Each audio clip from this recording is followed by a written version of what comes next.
As of writing, I'm up to the final half a dozen levels of Donkey Kong Land, and I can't believe how much there is to say about it all.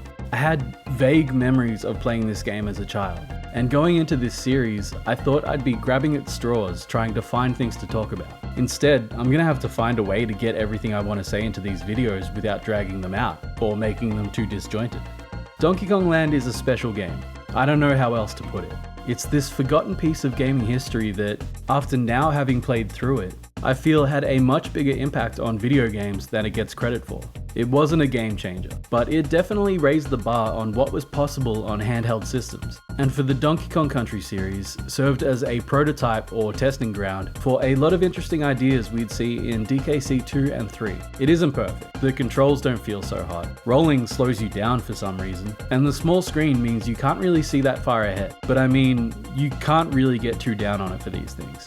Creating a whole new Donkey Kong Country game on this system must have been an uphill battle from the get-go, but the result is something truly admirable, and if you're a fan of the DKC trilogy and are looking for more, I couldn't recommend this game enough. This is part 1 of Overthinking Donkey Kong Land.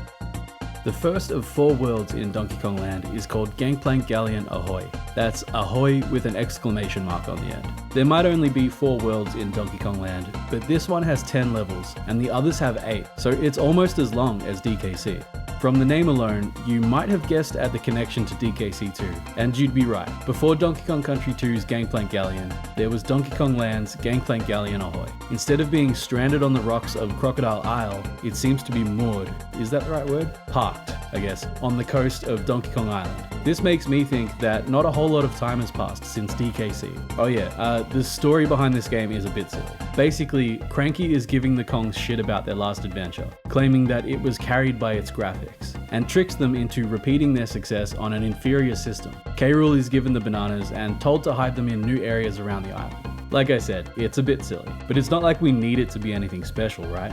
Anyway, let's take a look at the overworld map. The focal point is obviously the ship. There isn't a whole lot we can really talk about here, unfortunately. The limitations of the Game Boy mean the overworld maps, while pretty cool in their own right, don't have a whole lot of detail. Gangplank Galleon Ahoy leads the Kongs from the jungle, up the mountain, onto the Gangplank Galleon itself, then sort of mirrors in the second half, before returning to the ship for the boss fight. It's my theory that this is the back half of the island, the side we can't see from the DKC overworld map. I've always imagined there's a whole game's worth of stuff we couldn't see back there, and this might be our only real glimpse at it. The jungle being adjacent to the snow seems a bit ridiculous, but I'm in my mid-30s and I'm dissecting a children's game from the 90s, so what do I know, right? If I had to explain it away, I'd say that this is the edge of the jungle and the absolute lowest point of the snow. Maybe the changing seasons between games means the snow reached further down. If the devs had color to work with, maybe they could have made the snow dirty, like it's half-melted runoff from the glacier as it thaws out or something. That side of things is something I'll talk about more on a level-to-level basis.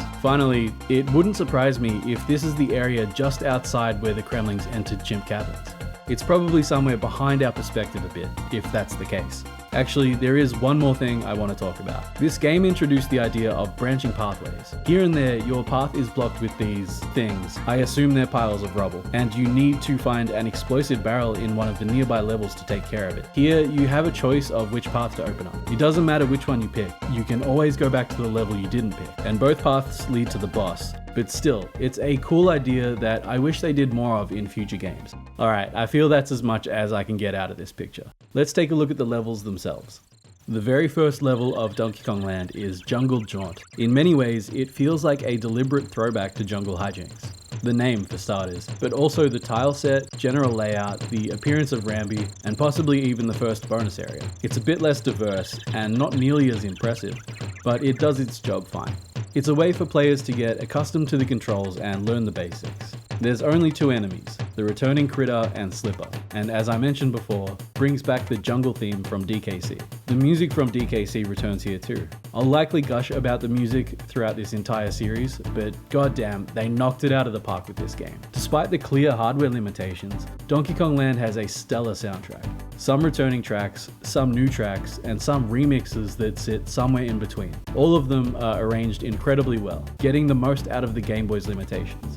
I'd love to hear these new tracks through the Super Nintendo hardware. Speaking of upgrades, I can't help but wonder what kind of visual changes Rare would have implemented into Donkey Kong Land if it were released on the Super Nintendo instead of Game Boy. Jungle Hijinks featured a sunset. Jungle Jaunt could take place during a sunrise, start of a new adventure and all that. Maybe the snow-capped mountains of the following level could be seen catching the new rays of the sun. Maybe the moored Gangplank Galleon, or the ocean. Maybe the actual palette of the jungle tile set could be different. Colder, or warmer, or desaturated. Who knows? All this would stick well to the partially recycled nature of Donkey Kong Land, creatively remixing assets to make something new.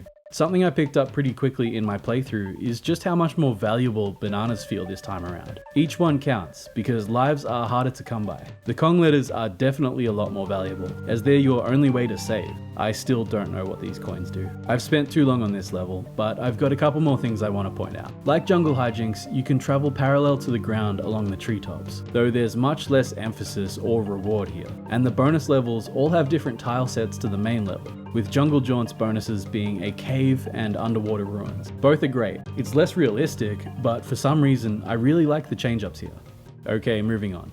The main focus of Freezing Fun is simply the tile set. It's nothing new to players of DKC, but it's the first snow level in Donkey Kong Land. The ground is slippery, so there's that, I guess. But while this level is no means short, there aren't a lot of pits to fall into, and the ones there are quite narrow, so they're easy to jump over. We get to see Naughty again here, as well as get introduced to the first new enemy of the game, Hogwash. Hogwash is synonymous with Donkey Kong Land. The flying pig is on the box art, and is one of the most iconic characters in the game. You could make the argument that maybe the focus of the level is Hogwash, but you'd have to make a pretty damn compelling argument. I'd love to see this snow level lit up in warm colors like it's the golden hour, or maybe have the snow a brownish grey like it's melted sludge. Maybe even have the ocean or the ship in the background. There's a lot of cool things they could do with it, but as long as there was something to visually distinguish it from DKC, it'd be a win in my book. Simian Swing introduces the ropes, kind of making it this game's ropey rampage. It brings back the zingers, and there's an increased focus on multiple pathways, with the treetops returning, as well as a couple of spots towards the end where there are walkways beneath the main path. Something I didn't mention before is, despite how cramped the view is, Donkey Kong Land often makes you feel like you're in a larger world than you really are, and I think that's pretty cool. I don't really know what visual distinctions this level would have. It's quite out in the open, so it could be broad daylight. It could be a bit more vibrant, maybe even in the golden hour, following the previous level. It'd be cool to have it as visually different to Ropey Rampage as possible. Deck Trek is arguably the centerpiece of Gangplank Galleon Ahoy, or at least part of it. Top 3, at least. It's one of the most interesting parts of Gangplank Galleon, and it's where Donkey Kong Land truly starts to separate itself from its predecessor. Just off the top of my head, here's what this one level manages to bring to the table. It's the first ship deck level and the first rigging level. Combine those two with the overworld theme of Gangplank Galleon, and you've got the blueprint for the first world of DKC 2. But on top of that, it's the first ever vertical level in the history of the series, and it's a great one too. It also introduces rigging, the rope grids which make climbing a bit more varied than just plain vertical ropes. The devs even had to create new art assets for the Kongs just to be able to use them. It brings back Mini Neki, another enemy that returns in DKC 2, and it introduces the idea of items you can find inside levels having an impact on the overworld. At the end, you pick up a bomb barrel, which you can then use to clear out one of the 2 blocked pathways. Yet another cool idea Donkey Kong Land brings to the table. The first bonus area gives us our first look at the city tile set, which, while it probably wouldn't work so great in Donkey Kong Country, still looks fantastic. The second bonus area brings us back to the jungle, and is the first appearance of Expresso, the second and last animal buddy in the game.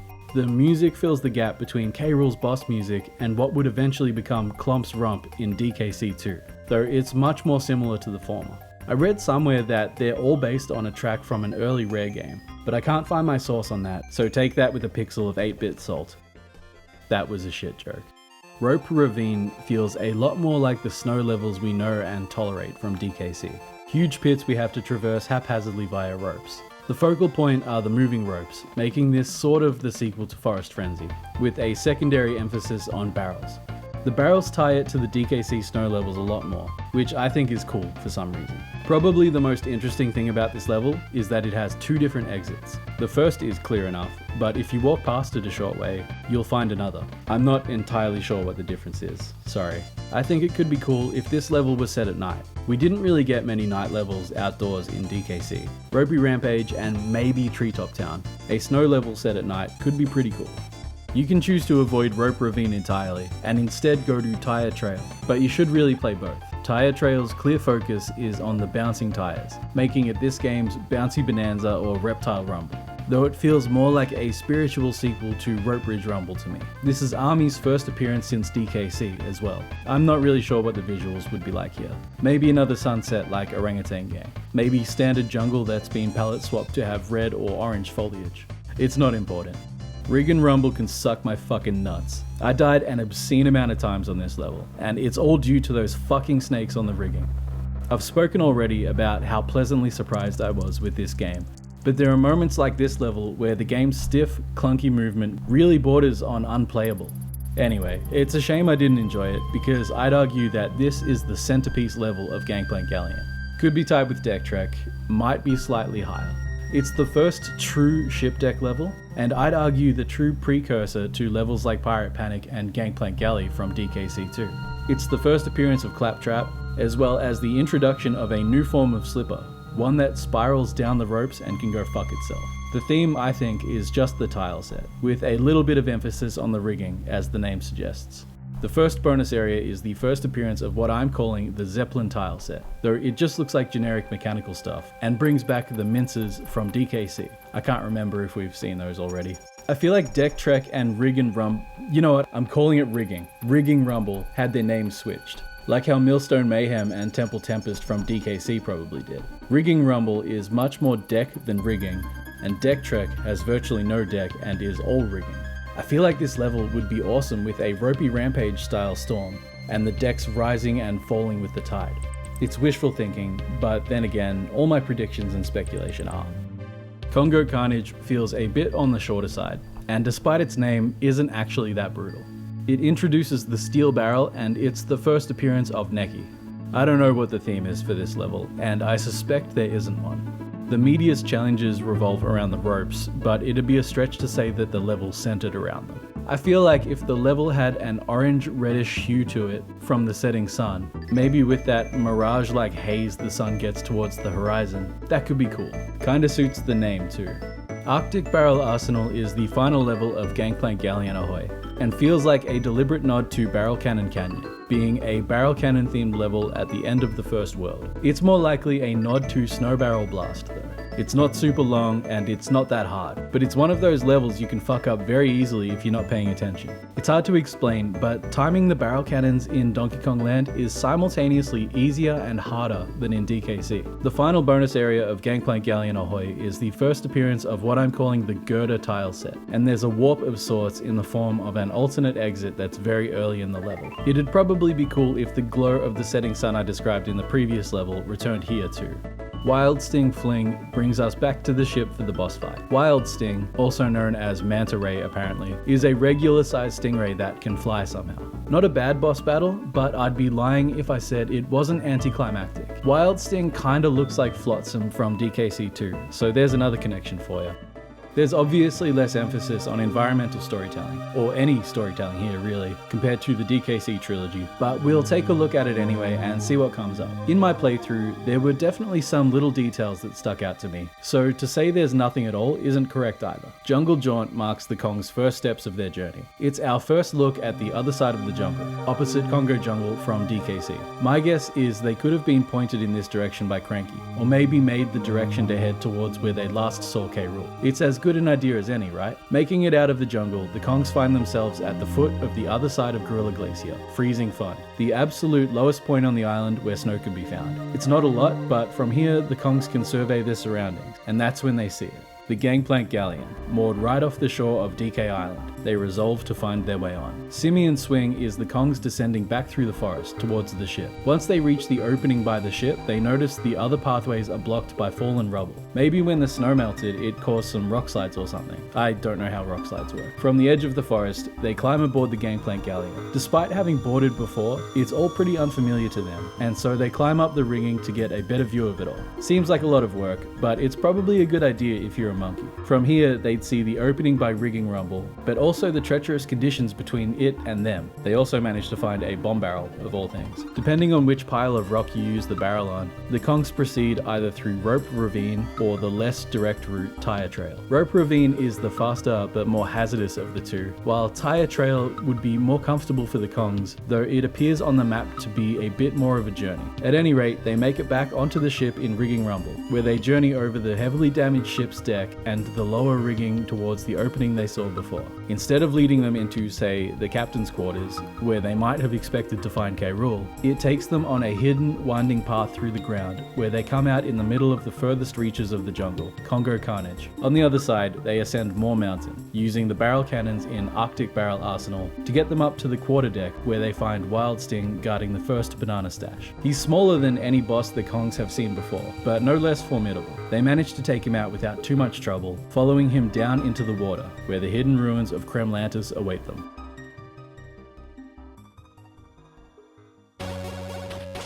Part 1 of Overthinking Donkey Kong Land is over. As I said at the start of the video, I thought I'd be reaching to find something to talk about here, but I'm stoked at just how much this game brings to the table, and in the first world no less. I won't ramble any more about it, I just want to say that despite its shortcomings, this is a really solid game, and while I understand why it's on Game Boy, I really wish we got to see it at its full potential on the Super. Even a Game Boy Advance remaster could have been great. Take the assets from the DKC ports, use a decent amount of creative license, and you've breathed new life into a game that's seemingly lost to time. Thanks for watching, stay safe, hug your pets, and I'll see you in the next one.